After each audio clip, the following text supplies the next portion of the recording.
Pikmin throughout its 20-year lifespan has had us go through many different environments, many different times. Some are natural, others not as natural. But no matter how strange, Pikmin will always put us in a perfect tiny little world. Pikmin has had its fair share of grassy / gardeny kind of areas. My personal favorite out of these kind of themes is Pikmin 2's Awakening Wood. I think it's a pretty good spin on the Forest of Hope, and it looks pretty cute. It's really nice to see how they went from Pikmin 1 to Pikmin 2. You can see how they've, kept several elements, although removing others, which I feel like was kind of lame in some places.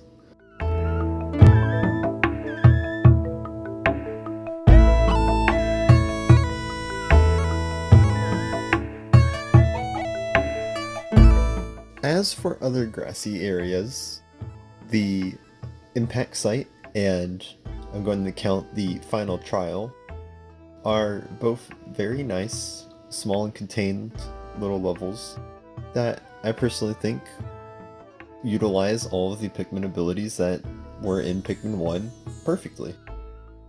Now, Pikmin 3, the mostly grassy and dry areas are all secluded inside of the versus mode, the mission mode, because a lot of the main levels were made for, backtracking, so you can have a more interesting adventure getting all the fruits. So a majority of the levels that you play within the main campaign, Tropical Wilds, got a lot of water everywhere, but it still works really nicely.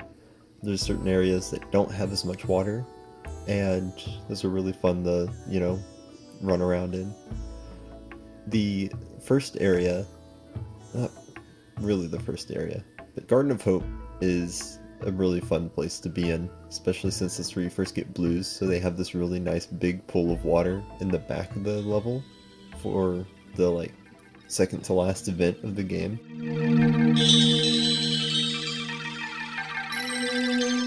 Speaking of those areas, Pikmin's water levels are on a whole other level. You got Distant Spring and Perplexing Pool, basically the same level, although I feel like remix it a whole lot in Pikmin 2. The large amounts of water in Pikmin 3, especially, towards the back of Garden of Hope. My favorite out of all the different water areas though has to be from Pikmin 1.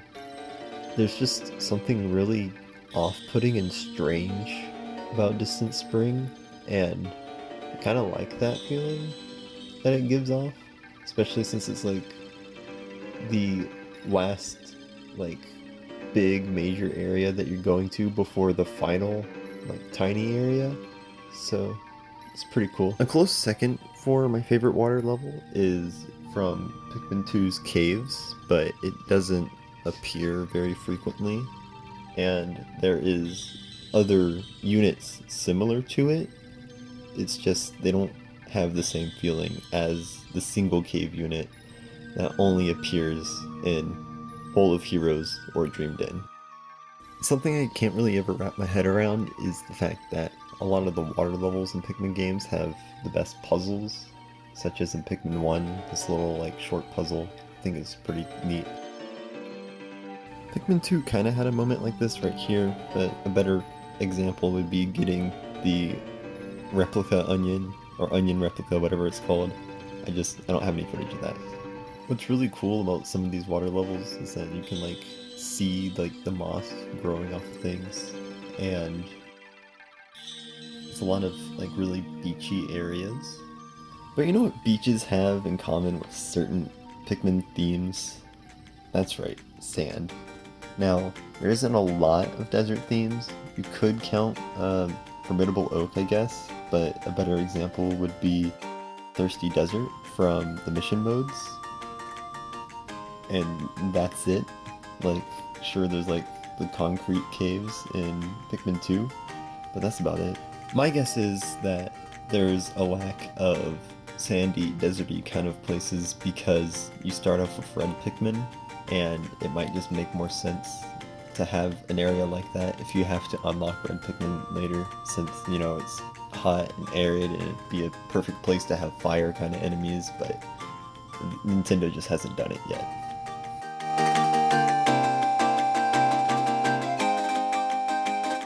Now on the opposite end of the spectrum, you have your ice levels: Distant Tundra, Valley of Repose, Silver Lake, and then there's some caves that they're just snow versions of soil cave units. Some of them are not soil, but rather concrete units. I feel like what's lacking from the snow areas isn't the level design itself, but the fact that we don't have any ice hazards or Pikmin yet. So, and that's been a fan theory / creation since, like, basically the dawn of Pikmin, because, you know, red Pikmin are immune to fire. What's the opposite of that? Ice, you know? Just as a slight note, even though I refer to these as ice or snow themed, it's typically represented as winter. Pikmin conveniently continues to use seasons as an environmental theme, with fall as a setting, with Twilight River from Pikmin 3 being an excellent standalone fall themed level, just on the smaller side. It appears in mission mode as well, with an extremely similar aesthetic. Wistful Wild also has a similar theming, but far greater focus on decay, as you can clearly make out Impact Site in Final Trial, but you will notice that the geography has significantly changed, especially on the Final Trial side of the level, as you can see that a large chunk of metal and land has disappeared. That's all I really have to say about seasonal themes. You know, snowy winters, blooming springs, wet and tropical summers, and of course, our forgotten fall. One other theme that you might have forgotten about is caves. Despite the second game's large focus on caves, rarely, if ever, where we receive a standalone, focused, designed floor. And when we do get one, those normally aren't natural caves. The only proper caves appear in the first game's campaign, and the third's battle mode. Of course, though, the battle stage is small and has minimal design. Contrast that to the OG Pikmin Cave Forest Naval. Rarely do I ever hear this stage get badmouthed. Maybe it's because of the music, or simply the sense of exploration it gives, because the lighting's pretty cool. There's a limited range of sight that it gives you outside of the landing site, to like really give you that sense that you're inside of a cave. It greatly adds to Pikmin's sense of wonder and danger. I hope Pikmin returns to this kind of an area theme in their next major title, because they've shown us that they can improve on existing previous themes, such as the metal theme. Originally, metal themes started out as extremely bland. Debuting in Pikmin 2, metal caves were constructed only out of abstract pieces of rusting metal. And there was like aquarium sand? I don't know. And there was like cyan and purple sand everywhere. These caves typically continue a trend of suspending you above an abyss, so your Pikmin could die from falling into the endless. The most interesting metal levels exist in Pikmin 3's battle and mission modes, though. Containing many unique parts and mechanics, these caves take large advantage of real-world objects and feels real despite how strange the theme is. Of course, this won't be the only time that they use real-world objects to build an interesting environment. There's like this theme of being inside of a house, which has used toy blocks across all instances. Starting off in Pikmin 2, the theme is always fun and simple, with tons of appealing details such as a handmade tower or classic wooden tracks, giving a feeling that it came straight out of someone's old toy box. Oh, and a kitchen? I don't know why, but they put dishes in the final floor of Pikmin 2.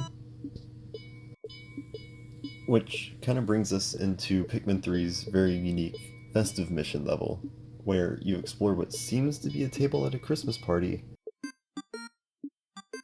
Because I'm assuming it is. This is probably the wackiest level in Pikmin, and I wish they went further in some of the mission themes. And with that, please like, subscribe, and check out other Pikmin uploads. Not just from me, but from several other passionate Pikmin fans. simply check out the hashtag Pikmas page on either mobile or desktop, as they finally added functionality to mobile for it.